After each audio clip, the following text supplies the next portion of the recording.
पूर्व काल भारत को सुनार गंताघर बोली कहुला।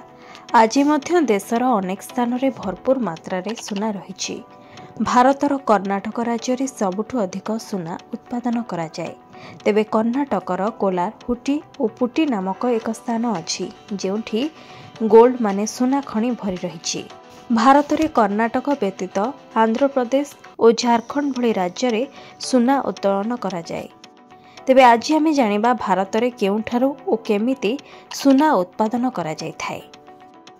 तेबे सबुठु अधिक सुना सिल्वर, केलेवराइट, सिलेनाइट, पेटजाइट और क्रेनराइट रूप में मिलता है।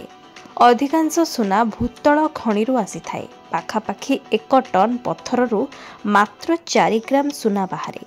झारखंडर गोटे खणिरु प्रति वर्ष पाखापाखि 7 किलोर सुना बाहरे।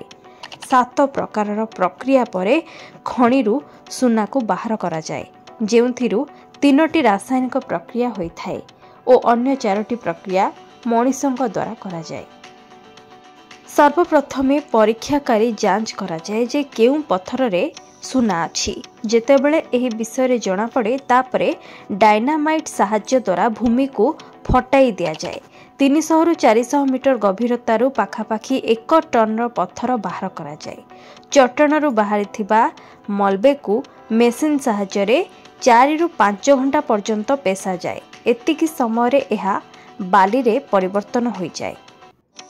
एही बाली रे पानी मिसाई लिक्विड तैयारी करा जाए। बाली को कंबल रे पकाइले लिक्विड भाग रही जाए और सुना अलगा हो जाए।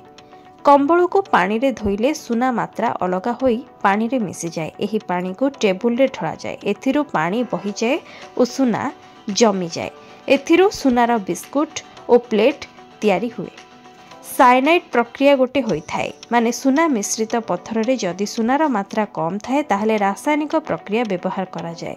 एही प्रक्रिया रू बाहरी थिबा पत्थर और पाउडर को साइनाइड रे मिसाई कार्बन प्लस प्लांट रे 48 घंटा जाए प्रोसेस करा जाए। 50 घंटा परे मलबे रे थिबा सुना तरली बाहरी आसे। जेतेबेले स्वर्ण अयस्क बाहरे सेतेबेले प्रकृत सुना बाहर करिबा पाई अम्लगमेशन बा मिश्रण प्रक्रिया व्यवहार करा जाए। एही प्रक्रिया रे प्रथमे सुना को छोटो छोटो भाग करी पेशा जाए।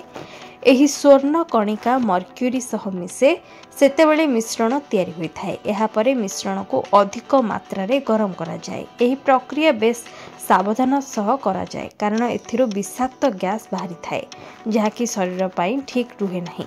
किछि समय मध्यरे मर्क्यूरी गैस रूप में उड़ी जाए और सुना अंश रही जाए। एहीपरि भावरे सुना को बाहर करा जाए थाए।